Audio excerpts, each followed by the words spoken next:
तो राजस्थान में एक ऐसा किला है जहां आप सुबह 5 बजे से शाम के 5 बजे तक जाएंगे तो आपको सब कुछ नॉर्मल लगेगा। लेकिन जैसे ही आप सूरज डूबने के बाद जाएंगे तो यह जगह अजीब तरीके से बदलने लगता है। यहाँ का वातावरण अचानक चेंज हो जाता है। यहाँ हल्की हल्की ठंड लगने लगती है। आसपास के गांव के लोग आपको यहाँ जाने से रोकेंगे और सूरज ढलने के बाद तो यहाँ जाने भी नहीं देंगे।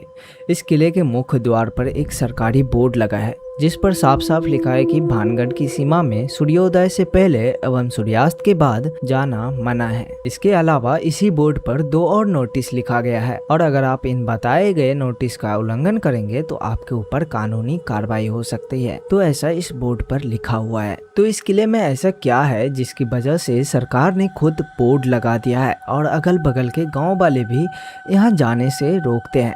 तो आइए जानते हैं। सबसे पहले मैं आपको इस किले का नाम बता दूं। जिसको पता चल गया होगा वो बहुत विद्वान लोग हैं और जिसको नहीं पता चला उसको मैं बता देता हूं। इस किले का नाम है भानगढ़ का किला। भानगढ़ का किला भारत का मोस्ट हॉन्टेड तो है ही, साथ में यह एशिया का भी मोस्ट हॉन्टेड है। लोग कहते हैं इस किले में कभी कभी भयंकर चीखने चिल्लाने की आवाज़ें आती हैं, कभी किसी के रोने की तो कभी पायलों की झनकने की सुंदर आवाज़ आती है, जैसे कोई किले में चल रहे हो बड़े आराम से। इन्हीं सब चीज़ों को जानने के लिए जब क्रेजी XYZ की टीम रात को भानगढ़ पहुंचा तो उनका डिवाइस पहले तो तेज बीप बीप साउंड करने लगा। डिस्प्ले पूरा लाल हो चुका था और फिर डिवाइस ही हैंग कर गया। दोस्तों यहाँ पर बिल्कुल रुकने का मन नहीं कर रहा। अबे यार गाइस कंटिन्यूसली बीपिंग आ रही है इसमें। अबे भगलो यार। 63 रीडिंग आ रही है, 63। कम होगी। अरे ये हैंग हो गई उत्तरी। गाइस अरे रुको यार रुको। कितना दूर बचे यहाँ पर, रुको भाई। मशीन हैंग हो चुकी है। देखो रीडिंग 63.8 है। ये 10 है लेकिन ये बीप नहीं मार रही। ये तो कुछ भी नहीं। जब गौरव तिवारी ने 12 साल पहले इस किले में इन्वेस्टिगेशन किया तो कुछ ये हुआ। तो अगर हमारे पास अब कोई है या इस महल में कोई रहता है जो नहीं चाहता है हम यहाँ पे रहें रात भर, तो हमें 3 बत्ती दे के दिखाएं।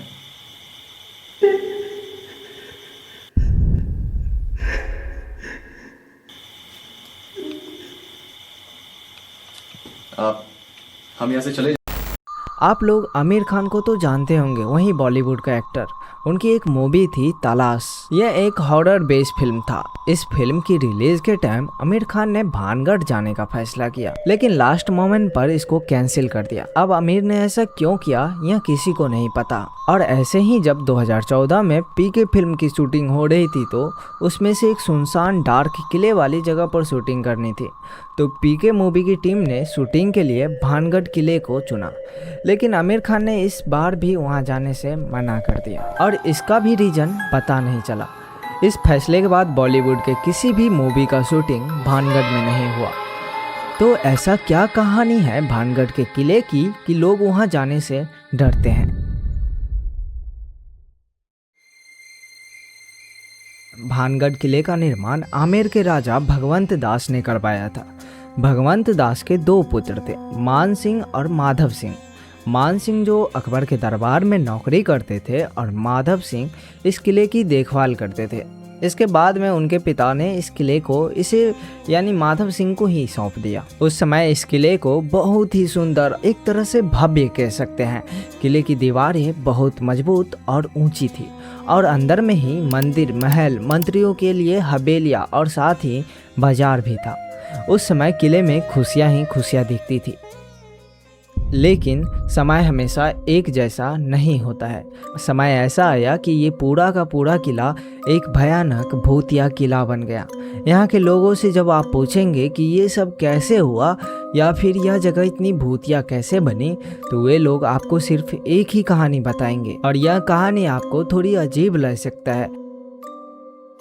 कहते हैं इस किले में रत्नावती नाम की एक राजकुमारी रहा करती थी जो काफ़ी सुंदर और चर्चित थी, लेकिन उन्हें ये मालूम नहीं थी कि उनकी यही सुंदरता इस किले के लिए शराब बन जाएगी।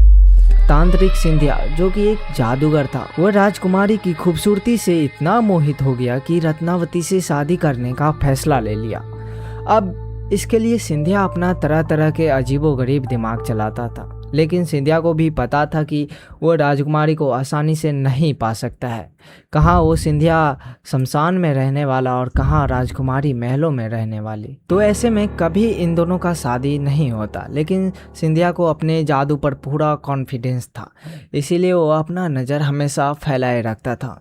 एक दिन किले में कोई कार्यक्रम होता है। इस बहाने राजकुमारी अपनी दासी के साथ घूमने के लिए बाजार जाती है और यही चीज़ उस तांत्रिक को पता चल जाता है कि राजकुमारी बाजार घूमने के लिए आई है। तांत्रिक जल्दी से एक इत्र से भरी कांच की बोतल लेकर उसमें अपना कुछ भयंकर काला जादू डालकर उस दासी के पास चला जाता है, जो राजकुमारी के साथ घूमने के लिए बाजार आई रहती है। दासी के पास जाकर सिंधिया उसे वह बोतल दे देता है और बोलता है, यह राजकुमारी के लिए मेरे तरफ से उपहार है। दासी राजकुमारी को बिना बताए बोतल रख लेती है। राजकुमारी तो अपना सामान खरीद कर रखने के लिए दासी को ही देती थी और दासी भी उस बोतल को अलग न डालकर उसी सामान वाली थैली में डाल देती है जिसमें वह राजकुमारी का सामान रख रही थी। अब दासी ने ऐसा क्यों किया पता नहीं। सिंधिया से शीशी लेते समय राजकुमारी को नहीं बताई, उसके बाद उसे उस शीशी को अलग रखना चाहिए था, वो भी नहीं की। हो सकता है कि ये सिंधिया से मिली होगी या नहीं भी, कुछ भी हो सकता है। अब जब राजकुमारी बाजार घूमकर वापस जाने लगती है तो राजकुमारी अपनी दासी से पूछती है कि आज हम कितने सारे सामान खरीदे, जरा दिखाओ तो। और जब वह सामान देखने लगती है तो उनकी नज़र उस इत्र वाली कांच की शीशी पर पड़ती है। राजकुमारी को ध्यान आती है कि मैंने ऐसी कोई इत्र नहीं खरीदी, फिर ये कहाँ से अटकी। फिर वह अपने दासी से पूछती है, क्या ये इत्र तुमने खरीदी? दासी बोलती है, नहीं राजकुमारी जी, यह तो मुझे उस सिंधिया तांत्रिक ने आपके लिए उपहार दी। बोला ये हमारे तरफ से राजकुमारी को दे देना, लेकिन मैं तांत्रिक की डर की वजह से जल्दी में इसको लेकर थैले में डाल दी और मुझे इस बात का ध्यान भी नहीं रहा। अब राजकुमारी समझ गई कि जरूर उस दुष्ट सिंधिया ने इसमें कुछ काला जादू किया होगा। इसलिए राजकुमारी रत्नावती बोतल को थैले से निकालकर एक बड़े से चट्टान पर फेंक देती है। कांच की बोतल होने की वजह से वह टूट जाता है और सारा इत्र उस चट्टान पर बिखर जाता है। काला जादू की हुई इत्र जब उस चट्टान पर पड़ा तो वह चट्टान लुढ़कने लगा। दरअसल इस इत्र वाले बोतल में सिंधिया ने एक ऐसा जादू किया था कि जिसके ऊपर भी यह इत्र पड़ेगा वो ऑटोमेटिकली सिंधिया की तरफ खींचा चला आएगा। अब सेम यही चीज चट्टान के साथ हुआ। चट्टान धीरे धीरे सिंधिया की तरफ लुढ़कने लगा और लुढ़कते एक दिन सिंधिया को ही जा लगा, जिससे कि उसकी मौत हो गई। मरने से पहले सिंधिया को लगा कि ये सब उस राजकुमारी की वजह से हुआ और उसी टाइम सिंधिया ने राजकुमारी सहित इस किले को भी श्राप दे देता है कि इस किले में रहने वाले सभी लोगों की एक दर्दनाक मौत होगी और उनकी आत्मा इस किले में भटकेगी।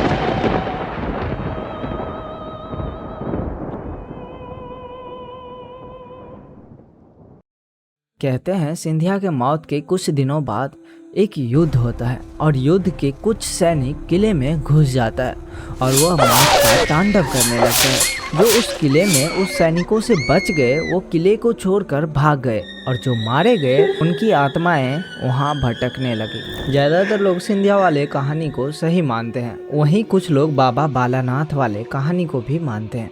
कहते हैं कि बाबा बालानाथ एक अपनी तपस्या कर रहे थे। उनकी तपस्या भरी धूप में होनी थी। उनके ऊपर दिन के समय किसी भी प्रकार का छाया नहीं पड़ना चाहिए था। इस बात की जानकारी बाबा ने किले में दे दी थी। शुरुआत में ठीक था, लेकिन बाद में किले की सुरक्षा को लेकर किले की दीवार की हाइट बढ़ा दी। अब जब किले की दीवार की हाइट बढ़ा दी तो दीवार की परछाई बाबा बालानाथ के ऊपर आ गई, जिससे बाबा क्रोधित होकर इसके तहस नहस होने की श्राप दे।